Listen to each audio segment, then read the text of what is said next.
saya masuk Islam Ya, setelah masuk karena Islam. saya cinta sama Yesus. Yesus itu pas saya baca di Alkitab dia bukan Tuhan, dia nabi dan rasul. Dia nabi dan rasul, Bu, bukan Tuhan. Iya. Terus habis itu saya kecintaan sama Yesus Kristus. Yesus suruh saya beriman kepada Rasulullah, Nabi Muhammad, nabi yang terakhir. Bahkan semua rasul itu agamanya itu Islam. Semua nabi dan rasul menyembah Allah Subhanahu wa taala, dan Yesus Kristus itu agamanya yang pasti Islam.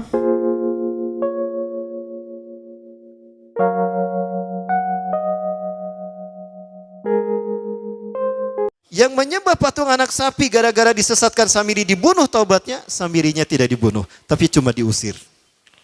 Jika ada orang yang ingin mengganggu, katakan, la misasa, jangan kau sentuh aku. Kenapa diusir tidak dibunuh? Karena yang membunuhnya adalah Nabi Isa alaihi salam di akhir zaman. Maka sejak saat itulah Samiri mengembara dari satu negeri ke negeri yang lain. Maka bertemulah dengan para nabi sesudah Nabi Musa, hatta dengan Nabi Isa alaihissalam sendiri. Nah, di zaman Nabi Isa alaihissalam dia berganti nama menjadi Yudas Iskariot. Dia masuk ke tengah-tengah umat Nabi Isa alaihissalam yang saat itu ada 12 orang. Bagaimana Nabi Isa bisa mendapatkan teman? Nah, mulainya begini Pak Rombolok. Saya cerita Nabi Isa boleh? Karena cerita Dajjal tidak terlepas dengan cerita Nabi Isa. Nabi Isa ini lahir dengan sederet mukjizat Allah Subhanahu wa taala. Ya. Di antara mukjizatnya adalah ketika Nabi Isa berbicara dalam buayan. Di saat orang-orang menuduh Siti Maryam berzina, ya, hei Maryam, hei ya ukhta Harun, hei saudarinya Harun. Sesungguhnya ayahmu bukanlah seorang penzina dan ibumu juga bukan seorang pelacur. Lalu kenapa engkau melakukan apa yang tidak mereka lakukan? Ya, Siti Maryam tidak berkata-kata karena sudah diperintahkan oleh malaikat Jibril atas perintah Allah. Ya, katakan kepada manusia, Inni nadartu lirrahmani sauman falam ukallima al-yauma insiya. Itu kata Siti Maryam. Aku bernazar kepada Tuhanku yang Maha Rahman, kalau aku tidak akan berkata kepada siapapun, maka hari ini aku akan saum. Tidak akan berkata pada seorang pun. Lalu siapa yang akan menjawab pertanyaan kami? Siti Maryam menunjukkan isyarat dengan matanya kepada Nabi Isa alaihissalam yang masih dalam buayannya, yang baru beberapa jam dilahirkan. Lihat aja anak saya. Dengan isyaratnya begitu ke mata. Apa maksudmu? Apa engkau hendak mempermainkan aku? Maka tiba-tiba Nabi Isa alaihissalam berkata, ya, nah, bersabda Nabi Isa banyak hal lebar. Ini dalam surat Ali Imran ayat ke-36 sampai 40-an lah kalau tidak salah ya. Nah, terkait dengan ayat itu, maka orang-orang pun mempercayai Nabi Isa. Nah, sejak saat itu Siti Maryam bertahanus di Masjidil Aqsa di paling bawah ya. Kalau sekarang paling bawah sudut paling timur, pojok itu ada mihrab Siti Maryam. Maka ketika ada kajian di Baitul Maqdis, Nabi Isa dan Nabi Yahya dibawa.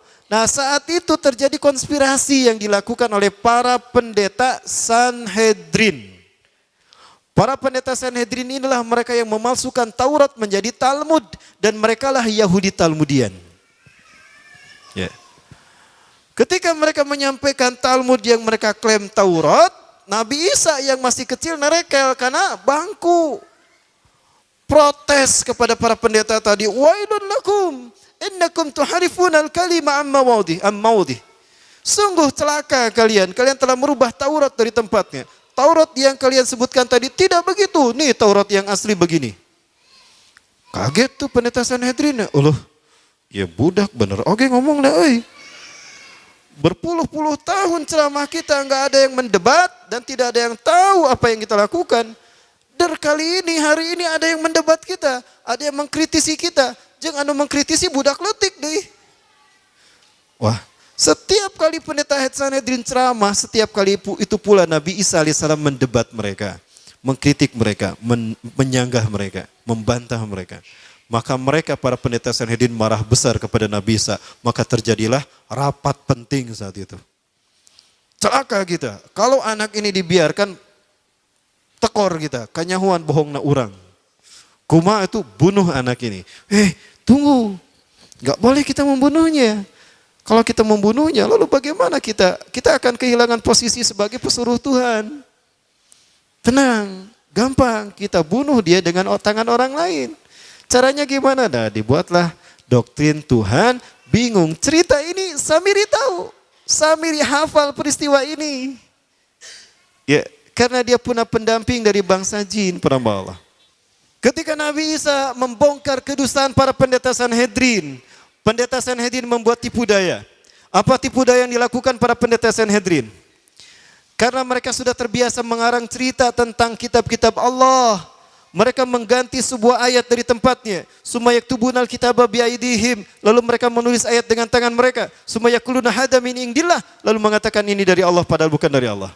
Maka mereka pun para pendeta Sanhedrin membuat dongeng. Dongeng apa? Dongeng Tuhan bingung. Dan dongeng ini terkait dengan sejarah Nabi Isa alaihissalam sendiri. Dia memfitnah Nabi Isa dengan dongeng ini. Yaitu dongeng Tuhan bingung. Ya, dari dongeng inilah muncul keyakinan agama Kristen. Mau dengar? Pernah saya sampaikan di sini. Baik, saya ulang kembali. Boleh saya ulang kembali? Nah, apa itu dongeng Tuhan bingung? Nah, Tuhan, kenapa Tuhan bingung? Nah, ini aneh ya, kok ada Tuhan bingung? Kalau saya bingung wajar karena saya bukan Tuhan. Ya, tapi kalau ada Tuhan bingung aneh. Ya. Tapi begitulah pendeta Sanhedrin Yahudi. Kenapa Tuhan bingung? Bingung memikirkan Adam. Geus puguh dicarek tong memetik buah pohon huli, dipetik jeung Hawa. Di dahar babarengan deh. Atuh marah Tuhan kan? Maka ketika Tuhan akan menghukum Adam, Tuhan menahan tangannya. Dan Tuhan berpikir, aduh Adam ini makhluk. Adam ini manusia yang lemah. Kalau aku pukul dengan satu sentuhan tanganku pun dia akan mati, hancur kesakitan. Berarti aku kejam kepada Adam. Kalau aku tahu dia akan melanggar, harusnya aku tidak ciptakan Adam. Maka bingung tuh Tuhan antara menghukum dan membiarkan Adam. Apa bingungnya? Hukum jangan. Bingung Tuhan. Lamun orang bingung mungkin berhari-hari, tapi Tuhan kalau bingung bertahun-tahun ya. Jengkuma kalau kita bingung begini nih. Kalau Tuhan kayak gimana? Ya pulang anting gak dia tuh dia. Akhirnya Tuhan menemukan ide, tuh kan aneh.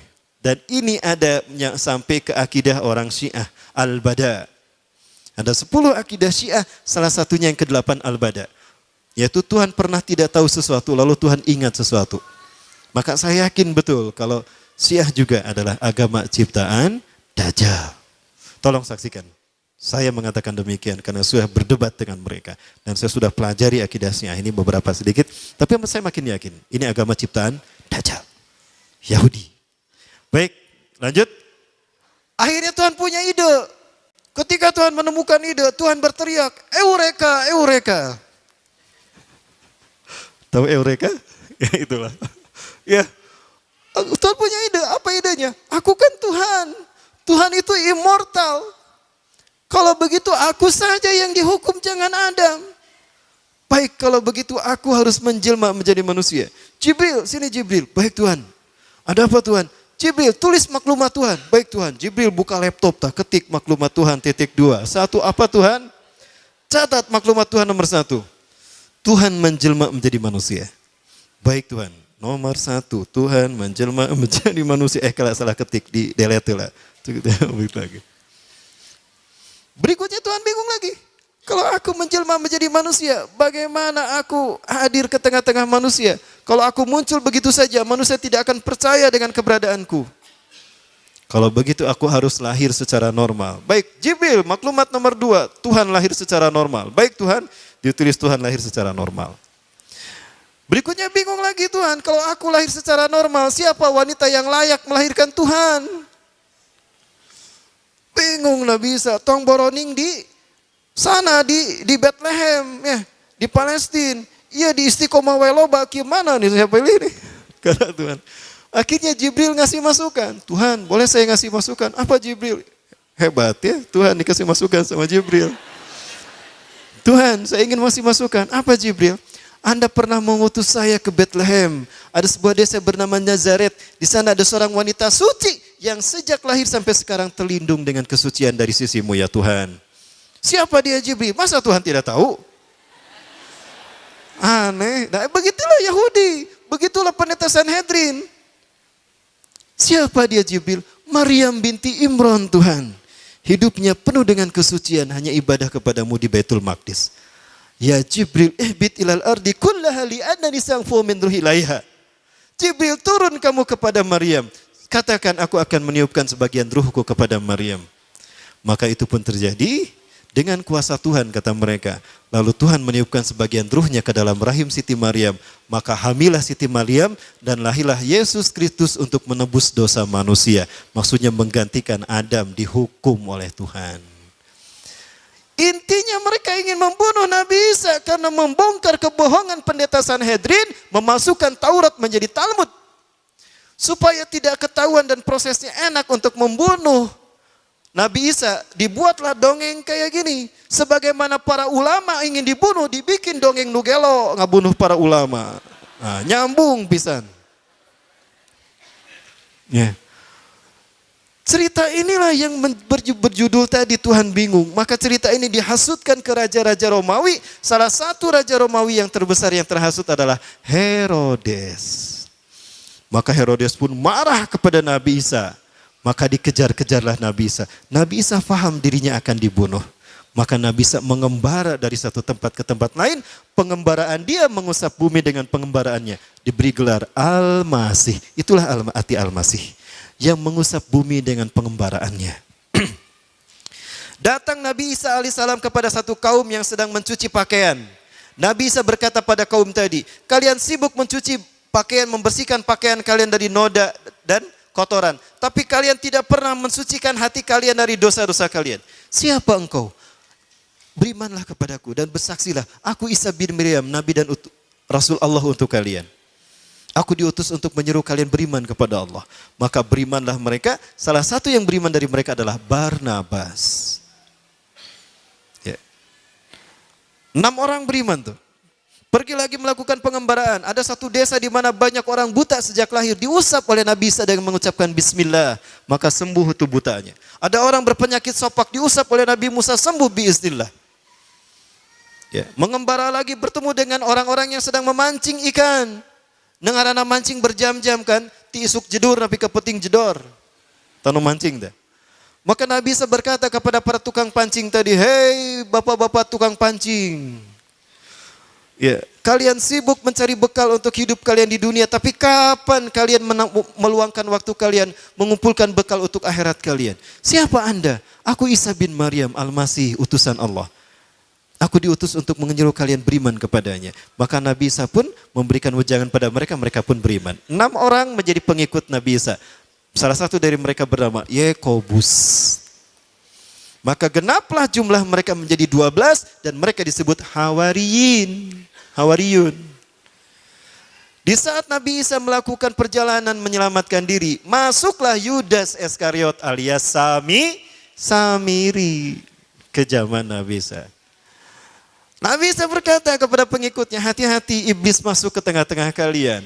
Para pengikutnya menganggap yang disebut iblis itu jin. Yang faham betul yang dimaksudkan iblis itu adalah Yudas, adalah Barnabas. Barnabas paham, jangan-jangan si Yudas nih yang maksudkan Nabi Isa. Betul. Banyak kesempatan Yudas ingin berhadapan dengan Nabi Isa, tapi selalu terhalang oleh malaikat Jibril. Sampai kadongkol tuh Yudas ingin berhadapan dengan Nabi Isa.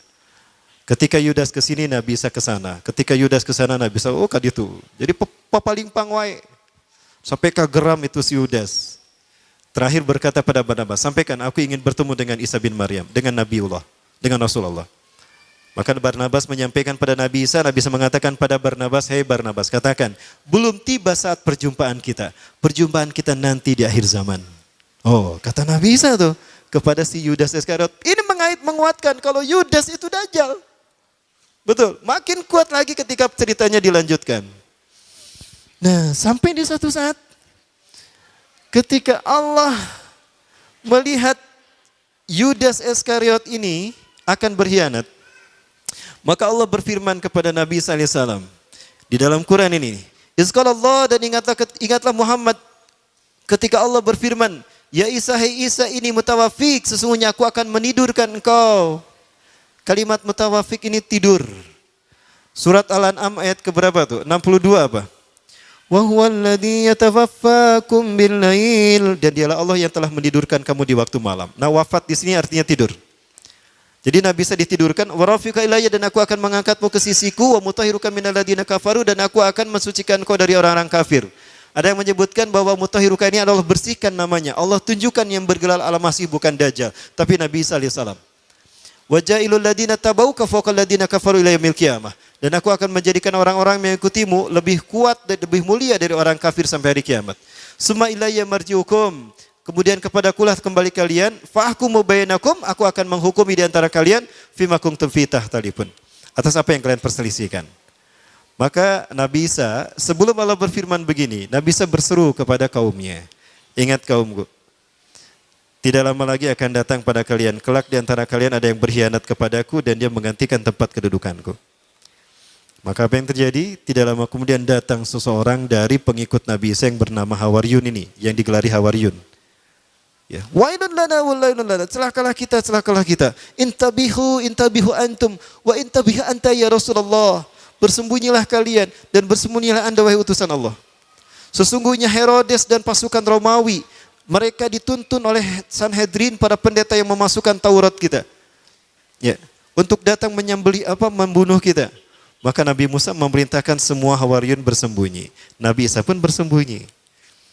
Nah, di saat itulah Herodes datang dan pasukan Romawi. Ya, Herodes berkata, "Aku tahu kalian bersembunyi di sekitar sini. Siapa di antara kalian yang mau memberitahukan kepadaku di mana Al-Masih bersembunyi, aku akan menjadikan dia patih kerajaanku dan aku akan mengangkat dia aku akan memberi dia sepertiga harta kerajaanku." Ada yang tergiur tuh dari mereka yang bersama Nabi Isa. Siapa?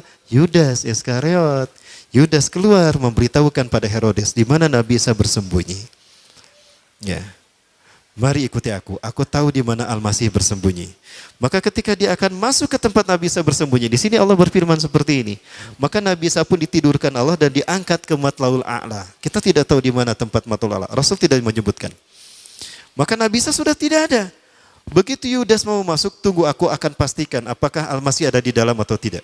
Maka ketika Yudas masuk, culang-cileng dia, pelanga-pelongo. Kemana Isa bin Maryam tadi ada di sini?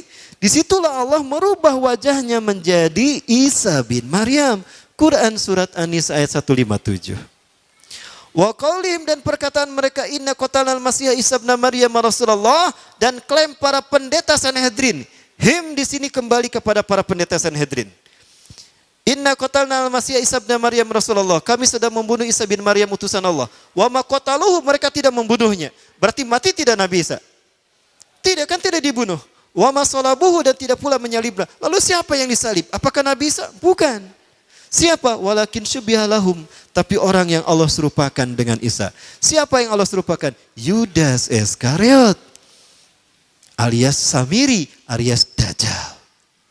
Diserupakan wajahnya menjadi Nabi Isa. Maka ketika Yudas datang kembali kepada Herodes, siapa yang ditangkap? Si Yudas inilah yang ditangkap. Mana Isa bin Maryam nyampurkan, dia ditewaklah dia. Loh, kok aku yang ditangkap? Lastu Isa, anak Yudas ala dia dulu kemilai. Aku bukan Isa, aku Yudas yang menunjukkan kamu tadi. Nges jempek banget, mana teh banget Isa. Tak suara mana ke suara Isa.